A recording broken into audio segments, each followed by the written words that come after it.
Hello, എന്നെ കേൾക്കുന്ന എല്ലാവരോടുമായിട്ടൊരു കാര്യം പറയാൻ ആഗ്രഹിക്കുന്നു. എല്ലാ കമൻസും വായിക്കുമ്പോൾ എനിക്ക് മനസ്സിലായത് ചിലരൊക്കെ ഈ ജേർണിയിലല്ല എന്നാണ്. പക്ഷേ അവർ ആത്മാർത്ഥമായിട്ട് വിശ്വസിക്കുന്നുമുണ്ട് അവർ ഈ ജേർണിയിലാണെന്ന്. നിങ്ങളെ ദേഷ്യം പിടിപ്പിക്കാനും വിഷമിപ്പിക്കാനും വേണ്ടിയിട്ടല്ല, ഞാനൊരു സത്യം മാത്രം പറഞ്ഞതാണ്. ഈ ജേർണിയിലൂടെ കടന്നു പോകുന്ന ഒരാൾക്ക് ഇതേ ജേർണിയിലുള്ള മറ്റൊരാളെ സെൻസ് ചെയ്യാൻ പറ്റും. അത് ഒരു പരിധിവരെ കറക്റ്റ് ആയിരിക്കും. അങ്ങനെ മനസ്സിലായ ഒരു കാര്യമാണ്. മനസ്സിലാക്കുക, ഇതൊരു ഡിവൈൻ ജേർണിയാണ്. ഭൂമിയിൽ ജീവിക്കുന്ന ഡിവിനിറ്റി ഉള്ള സോൾസിനെ മാത്രമേ ഈ ജേർണിയിലേക്ക് ഡിവൈൻ സെലക്ട് ചെയ്യത്തുള്ളൂ. ഡിവിനിറ്റി എന്ന് പറഞ്ഞാൽ ആ DMലും DFലും പോസിറ്റിവിറ്റി കൂടുതലായിരിക്കും. എന്ന് വെച്ചാൽ പോസിറ്റീവായിട്ടുള്ള ഗുണങ്ങൾ, സ്നേഹം, കരുണ, സഹായ മനസ്കത, ഇങ്ങനെയൊക്കെയുള്ളത്. പക്ഷേ അവർക്ക് നെഗറ്റിവിറ്റി കുറവുമായിരിക്കും. അതായത് സ്വാർത്ഥത, ദേഷ്യം, അസൂയ, ദേഹോപദ്രവം, മറ്റുള്ളവരെ കുറ്റപ്പെടുത്തുന്ന സ്വഭാവം, അഹിംസ, ഇതൊക്കെ അവർക്ക് നെഗറ്റിവിറ്റിയൊക്കെ അവർക്ക് കുറവായിരിക്കും. അങ്ങനെ കുറവായിട്ടുള്ള ആ ഒരു നെഗറ്റിവിറ്റീസിനെ കൂടി പൂർണ്ണമായിട്ട് നീക്കാനാണ്, അങ്ങനെ നീക്കി ഫുൾ പോസിറ്റീവായി മാറാനാണ് അവർ ഇന്നർ വർക്ക് ചെയ്യുന്നത്. അല്ലാതെ രണ്ടുപേരും യൂണിയനിലായി മാരേജ് ചെയ്ത് സുഖമായിട്ട് ജീവിക്കാനല്ല.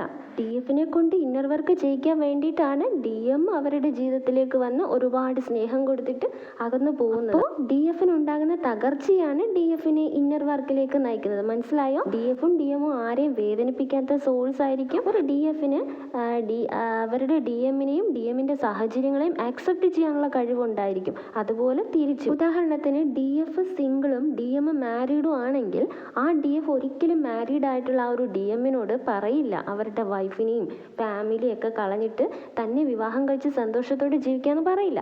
അതുപോലെ DMും പറയില്ല തിരിച്ചു. ഒരു കാര്യത്തിന് നിർബന്ധിക്കില്ല. DMന്റെ കാർമിക് പാർട്ട്ണറിനോട് അല്ലെങ്കിൽ ഫാമിലിയോട് ഒരു ട്രൂ DFന് ഒരിക്കലും ദേഷ്യം തോന്നില്ല. അതുപോലെ തിരിച്ചു. പരസ്പരം രണ്ടാളും സപ്പോർട്ട് ചെയ്ത് ഉയരാൻ മാത്രമാണ് ശ്രമിക്കുന്നത്. അതുപോലെ ഈ ജേർണിയിൽ ഹാപ്പിനെസ് കുറച്ചും പെയിൻഫുൾ സിറ്റുവേഷൻ കൂടുതലുമാണ്. ആ ഒരു സാഹചര്യത്തിൽ തളർന്നു പോകാതെ അവിടുന്ന് എഴുന്നേറ്റ് മുന്നോട്ട് വരാൻ കഴിയുന്ന മനക്കട്ടിയുള്ളവരാണ് ഈ സോൾസ്. ആ മനക്കട്ടിയൊക്കെ എങ്ങനെയാണെന്നറിയോ അവർ ആർജിച്ചെടുക്കുന്നത്? ഈ ഭൂമിയിൽ ഒരുപാട് ജന്മങ്ങൾ എടുക്കുന്നതിലൂടെയാണ്. അങ്ങനെ ജന്മങ്ങൾ എടുത്തെടുത്ത് അവരുടെ സോൾസ് ഓൾഡ് സോൾസ് ആകണം. ഓൾഡ് സോൾസിന് മാത്രമേ TF ജേർണി കൊടുക്കുള്ളൂ ഡിവൈൻ.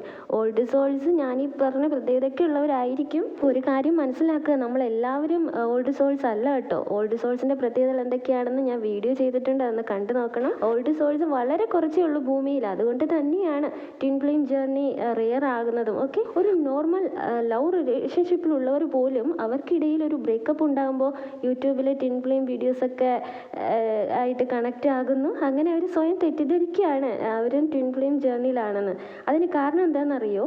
ഈ നോർമൽ ലവ് റിലേഷൻഷിപ്പും ട്വിൻ ഫ്ലെയിം ജേർണിയുടെയൊക്കെ സ്റ്റാർട്ടിങ് ടു ബ്രേക്കപ്പ് വരെ ഏകദേശം ഒരുപോലെയാണ് എന്നുള്ളതാണ്. ട്വിൻ ഫ്ലെയിംസിൻ്റെ ലക്ഷണങ്ങൾ, ട്വിൻ ഫ്ലെയിം ജേർണിയുടെ പ്രത്യേകതകൾ, ഇങ്ങനെയൊക്കെയുള്ള വീഡിയോസ് കണ്ടിട്ടോ ഒരു പെയ്ഡ് സെക്ഷൻ എടുത്തിട്ടോ ഒന്നുമല്ല നമ്മൾ TF ജേർണിയിലാണെന്ന് കൺഫേം ചെയ്യേണ്ടത്. ഓക്കെ, അത് നമ്മുടെ ഉള്ളിൽ നിന്ന് തോന്നേണ്ട ഒരു കാര്യമാണ്. അതായത് നമ്മുടെ സോൾ നമുക്ക് ഫീൽ ചെയ്യിപ്പിക്കുന്ന ഒരു കാര്യമാണ്. സോൾ പറയുന്നത് നമുക്ക് ഫീൽ ചെയ്യണമെങ്കിൽ നമ്മൾ നമ്മുടെ സോളുമായിട്ട് കണക്റ്റ് ആകണം. അങ്ങനെ കണക്റ്റ് ആകാനുള്ള ഒരു ടെക്നിക്കാണ് മെഡിറ്റേഷനും ഇന്നർ വർക്കും ഒക്കെ. സോ നിങ്ങളത് ചെയ്യുക. നിങ്ങൾക്ക് നിങ്ങളുടെ സോൾ തന്നെ മനസ്സിലാക്കി തരും നിങ്ങൾ TF ജേർണിയിലാണോ അല്ലയോ എന്നൊക്കെയുള്ള കാര്യം. പിന്നെ റിസൾട്ട് കിട്ടാൻ നല്ല ക്ഷമ വേണം കേട്ടോ. കാരണം ഈ ഒരു ജേർണി തന്നെ വളരെ സ്ലോ ആയിട്ട് നടക്കുന്ന ഒരു പ്രോസസ്സാണ്. അപ്പം നല്ല ക്ഷമ അത്യാവശ്യമാണ്. അതുപോലെ ഇന്നർ വർക്ക് ചെയ്യുന്നതിലൂടെ നിങ്ങളുടെ എനർജി വൈബ്രേഷൻ ഉയരുവാണ്. അങ്ങനെ വരുമ്പോൾ നിങ്ങളുടെ ആ ഒരു എനർജി വൈബിന് മാച്ചിങ് അല്ലാത്ത എല്ലാ കാര്യങ്ങളും എല്ലാവരെയും നിങ്ങളിൽ നിന്നും അകന്നകന്ന് പോവുകയാണ് ചെയ്യുന്നത്. നിങ്ങളുടെ ട്വിന്നും നിങ്ങളുടെ വൈബിന് മാച്ച് ആയവരും മാത്രമേ നിങ്ങളിലേക്ക് അട്രാക്റ്റ് ആയി വരുള്ളൂ. അതായത് അടുത്തടുത്ത് വരുള്ളൂ. അതാണ് ഈ ഇന്നർ വർക്കിൻ്റെ ഗുണം. ഓക്കെ, സോ കൂടെയുള്ളയാൾ നിങ്ങളുടെ ട്വിൻ ഫ്ലെയിം ആണോ എന്നറിയാൻ ഏറ്റവും നല്ല മാർഗം ഇന്നർ വർക്ക് തന്നെയാണ്. അപ്പോൾ അങ്ങനെ ചെയ്യണം. അപ്പോൾ ആദ്യം തന്നെ നിങ്ങൾ ട്വിൻ ഫ്ലെയിം ജേർണിയിലാണെന്ന് കൺഫേം ചെയ്യണം കേട്ടോ. ട്വിൻ ഫ്ലെയിം ജേർണി എന്ന ആ ഒരു ഡിവൈൻ ജേർണിയുടെ പേരിൽ ദയവ് ചെയ്ത് തെറ്റായ ബന്ധങ്ങളിൽ ചെന്ന് പെടരുത്. നിങ്ങൾ സത്യത്തിൻ്റെ പാതയിലൂടെ ജീവിക്കുക. ഓക്കെ, ഡൗട്ട്സൊക്കെ ഷെയർ ചെയ്തോളൂ, ഞാൻ പറഞ്ഞുതരാം. മനസ്സിലായെന്ന് വിചാരിക്കുന്നു. Thank you.